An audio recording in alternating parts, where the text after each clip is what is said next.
back to my channel. If you're new here, my name is Amber and I'm the owner and creator behind Being on Bliss. And in today's video, I'm going to be going over the SWF. I'm going to show you guys from start to finish how I prep the machine, set the colors, and just basically stitch out the shirt. And I have a birthday shirt today to do, and I wanted to be able to show you guys how I do that on a day-to-day basis. So if you aren't already subscribed and you like this kind of content, please consider subscribing and hit that like button if you like this content. I am going to be doing a series on the SWF machine, so if any of you guys have purchased this and have any questions, please feel free to leave comments below so that I know what videos to make on this machine. I do have a set of series that I'm going to do, so if you have anything else to add to it, don't hesitate, let me know. But I hope that you guys enjoy this video, and I'm going to get to it. Thank you for watching. Okay, so the first thing that I'm going to do is grab the shirt that they need. They needed a size 3, so I have a 3T black shirt. And again, this is just what I do on a day-to-day basis, and I'm showing you step by step what I do. So I'm going to prep my shirt. And because they wanted a black shirt, I used black stabilizer. And this is the classic cutaway stabilizer from ALLSTITCH. So I love this stabilizer, it's never done me wrong. The first thing I'm gonna do is, I have Mighty Hoops. If you guys don't have Mighty Hoops, you need to get them. They are a life changer. So these are the only hoops that I use. Grab my backing holder. Again, if you guys don't have a backing holder, you need to get one. So they are life changing. I'm going to hoop my stabilizer, just like you would hoop any other stabilizer. I'm going to put it in my shirt.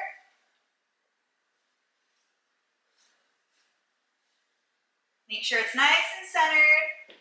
I mark the center lines on my backing holder so that I can see where my center lines are.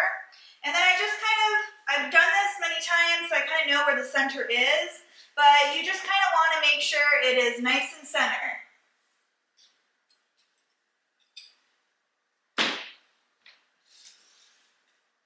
Make it nice and taut, not too tight, because you don't want to ruin the stitch out.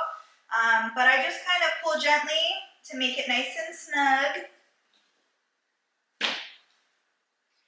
Very important.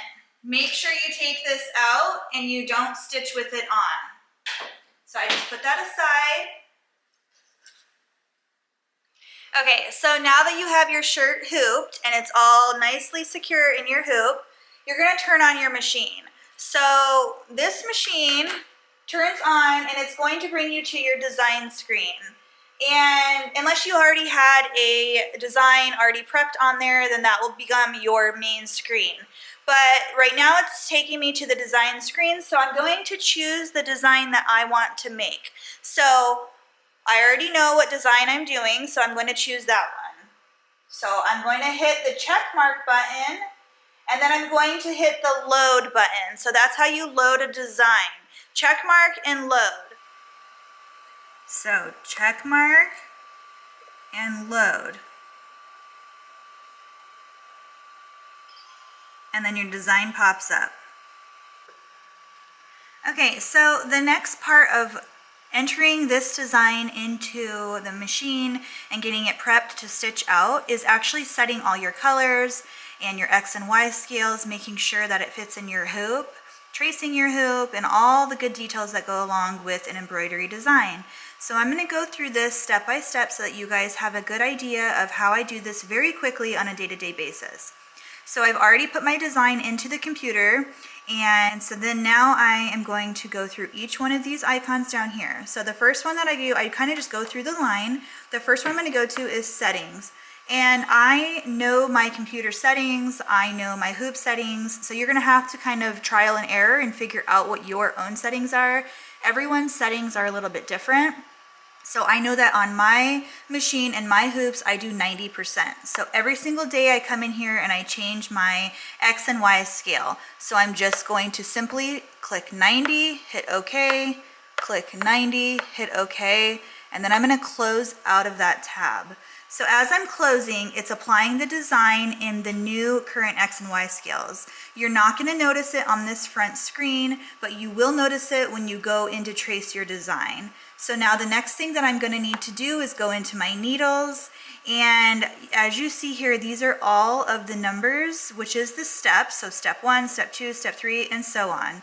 This right here, N, means the color that you're going to use. So I'm now going to input my colors in here, and I'm going to show you guys an easy way that I do that. Every single time that I make a design, print it out, and I keep it into a folder. Once I've had that design printed out and I know what the colors of my steps are, I can then refer to that page I've printed out and put in my steps. This is the way that I learned how to do it and the way I taught myself, the easiest way possible, so I would not get confused on different colors and what step is what. So if that helps you, great. If it doesn't, then figure out what way works for you and what's going to make it easiest for you to remember how to put your colors into each step. So by now I have memorized this design because I've done it so many different times.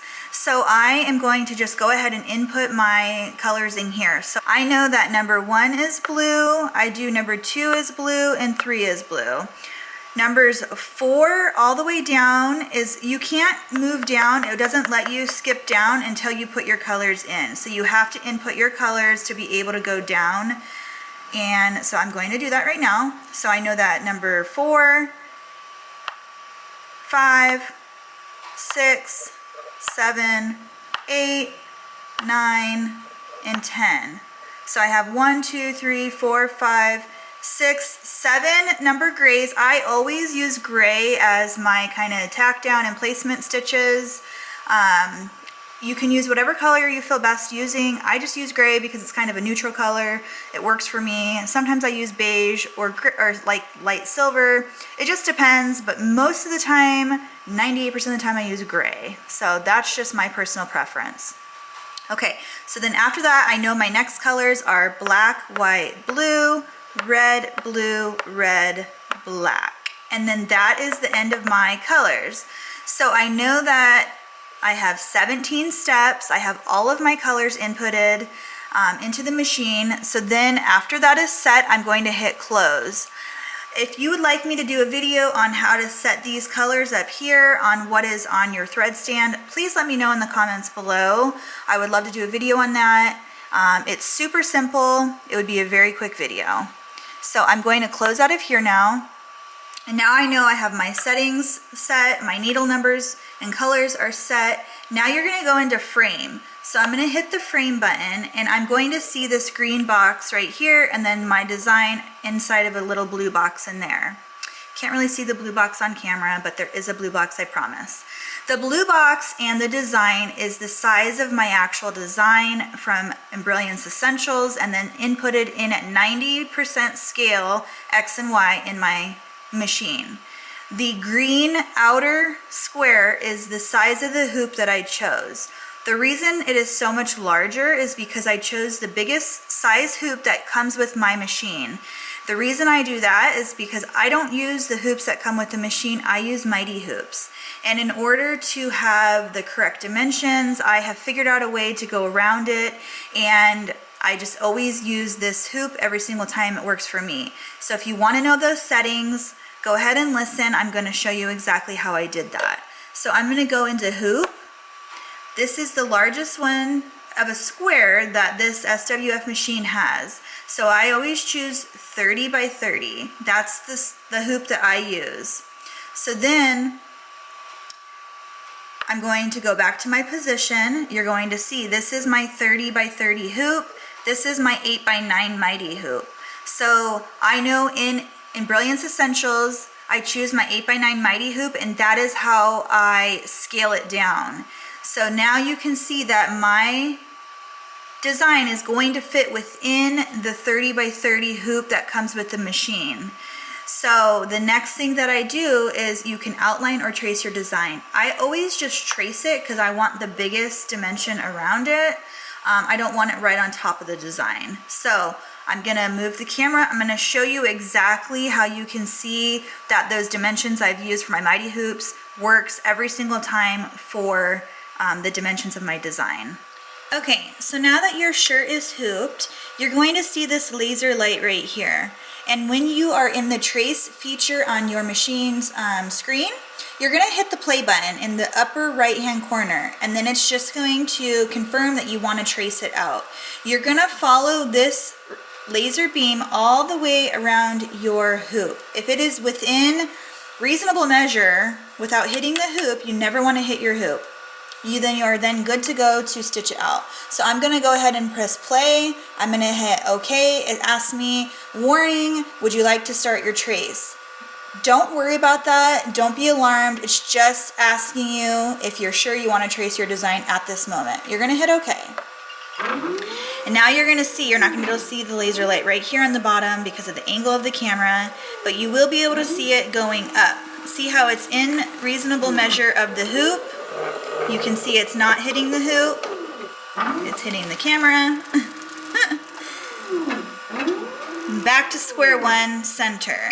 So you are pretty much ready to trace. You've already traced your design. You've already set your design. You've set your colors. You are ready to go.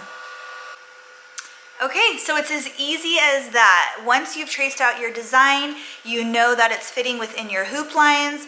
You are ready. You're ready to hoop and you're ready to start your design. So you're gonna close out of the tab and you're pretty much done. All you have to do is hit the start button and then you can stitch out your lovely shirt that you've been waiting to stitch out. If you guys have any questions or problems with any of the things that I've discussed on this video, please leave them in the comments below. Feel free to email me at binghambliss@yahoo.com. I'm on Instagram. You can go ahead and follow me there. You can instant message me through that app. I'm here to help you guys, so if there's anything that I didn't explain in a good manner for you, please just reach out and I can explain to you either in a different way or we can go through it. I can do a different video. This machine is so simple to use. Once you get it and you get the threading, you get the tensions correct, you know how to set your machine, your colors, your designs. It's a super, super simple and awesome machine for anyone to use. It's very user-friendly. You just have to know how to do it. So please reach out if you have any questions, and I hope that you enjoyed this video. If you need anything, please reach out. Thank you guys again for watching. Don't forget to subscribe if you're not already subscribed, and I can't wait to get the next video out to you guys. Bye!